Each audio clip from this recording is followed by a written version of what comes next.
রেস্টুরেন্টের মতো যদি বাড়িতে এরকম চিকেন ললিপপ বানানো যায় তাহলে আর বাইরে যাওয়ার কোনো দরকারই পড়ে না, আর তাও আবার এত সুন্দর আর সহজভাবে। আর একই পদ্ধতিতে যদি দুরকম চিকেন ললিপপ বানানো যায় তাহলে খারাপ কিসের বলুন তো। তো আমি আপনাদেরকে আজকে কিন্তু দুরকম স্টাইলে কিভাবে বানানো যায় সেটা শেয়ার করব। আর এই এত সুন্দর আর লোভনীয় খাবারটি কিভাবে আমি তৈরি করেছি চলুন আপনাদের সাথে সেটা শেয়ার করছি। তো সবার প্রথমে আমি এখানে নিয়েছি চিকেন ললিপপের পিস। এটা কিন্তু উইংস থেকে তৈরি হয়, আমি নিজেই তৈরি করে নিয়েছি। আপনারা কিন্তু দোকানে বললে আপনাদের এভাবে তৈরি করে দেবে।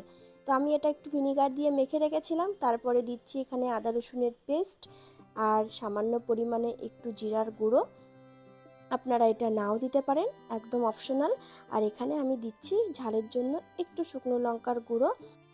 তারপরে দেব এখানে আমি ডিম। তো এখানে আমি দুটো ডিম দেব না, আমি একটা ডিমই প্রথমে দিচ্ছি, যদি পরে দরকার হয় তাহলে দেব। এবার দিচ্ছি স্বাদ মতো নুন। আর দেখতেই পাচ্ছেন আমি কিন্তু একটা বড় চামচ নিয়েছি, এই চামচের পুরো 1 চামচ সয়া সস।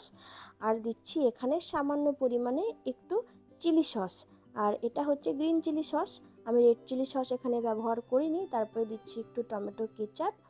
এবার সমস্ত কিছু একবার ভালো করে মিশিয়ে নেব। আর এই চিকেনের পিসের সাথে মশলাগুলো মাখানোর সময় কিন্তু খুব সুন্দরভাবে মশলাগুলো মেশাতে হবে, তাহলেই খাওয়ার সময় কিন্তু এই মশলার যেই স্বাদটা সেটা আপনি পাবেন। তো দেখতেই পাচ্ছেন এখানে কিন্তু আমি হাত দিয়ে খুব সুন্দরভাবে মশলাগুলো মেখে নিয়েছি। এবার আমি দিচ্ছি এই চামচেরই 3 চামচ কর্নফ্লাওয়ার। আমি চামচটা যেহেতু একটু বড় নিয়েছি ওই জন্য 3 চামচে হয়ে যাবে।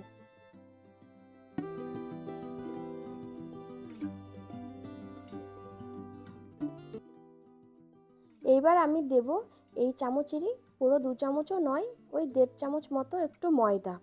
তো আপনারা এই মাপটা আপনাদের চিকেনের কতটা পরিমাণ আছে সেটা বুঝেই কিন্তু দেবেন। এবার দিচ্ছি আমি কিছুটা পরিমাণে একটু সোডা। আর হ্যাঁ, সোডাটা কিন্তু আমরা যেই সোডা রান্নাতে ব্যবহার করি সেই সোডাটাই আমি এখানে ব্যবহার করেছি। এবার খুব সুন্দরভাবে আমি একটু মিশিয়ে নিচ্ছি। আর প্রথমে আপনাদের মনে হবে যে একটু জল লাগতে পারে, কিন্তু খুব ভালোভাবে মেশাবেন, দেখবেন আমার মনে হয় না যে পরে কোনো জলের প্রয়োজন হবে।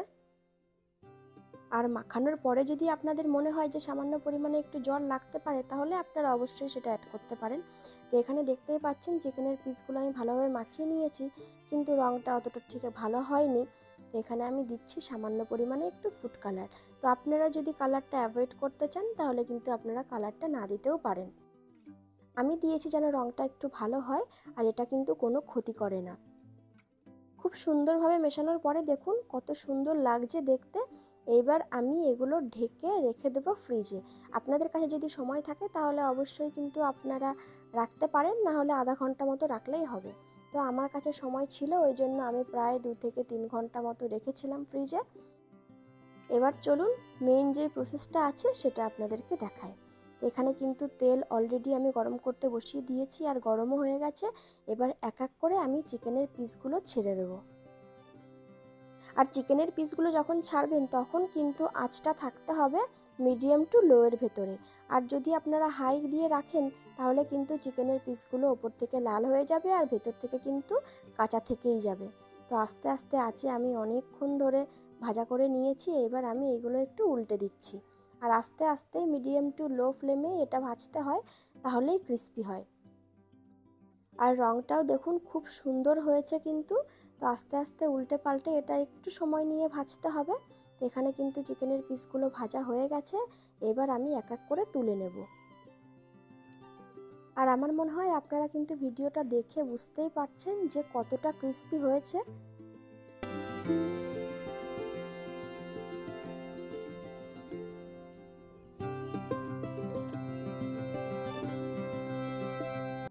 তো আপনারা কিন্তু এই পর্যায়েই এটাকে একটু টমেটো সস দিয়ে তারপরে সার্ভ করতে পারেন। আমি অবশ্য টমেটো সস দিয়ে সার্ভ করেছি, আপনারা আপনাদের পছন্দ মতো সস দিয়ে কিন্তু এটা খেতেই পারেন। খেতে কিন্তু দারুণ স্বাদ।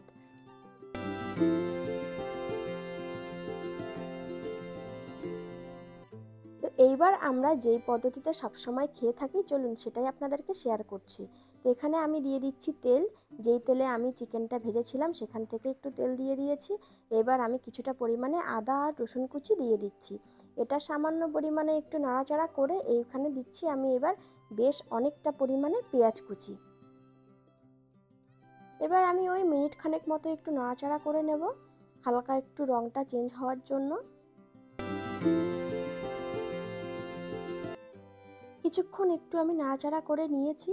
আর আপনারা যদি ঝাল খেতে পছন্দ করেন তবে এখানে কিন্তু ঝাল দিতে পারেন, আর যদি পছন্দ না করেন তাহলে আপনারা এটা স্কিপ করতেই পারেন। তো আমি এখানে কিন্তু ঝাল পছন্দ করি, ওই জন্য আমি দিয়ে দিলাম একটু কাঁচা লঙ্কা কুচি। এবার আমি দিচ্ছি এখানে শেজওয়ান সস, যেটা না হলে কিন্তু চিকেন ললিপপটা খেতে খুব একটা বেশি ভালো লাগে না। তো একটু নাড়াচাড়া করে নিচ্ছি।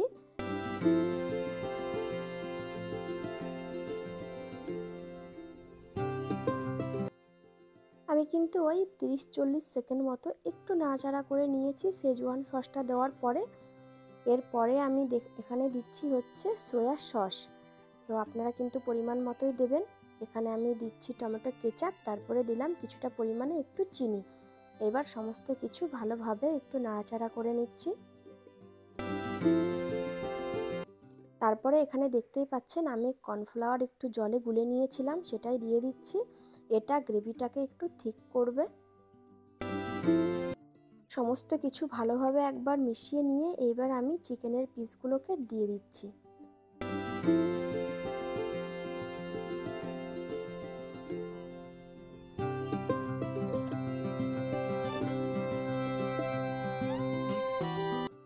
চিকেনের পিসগুলো দেওয়ার পরে ভালোভাবে একবার মিশিয়ে নিতে হবে।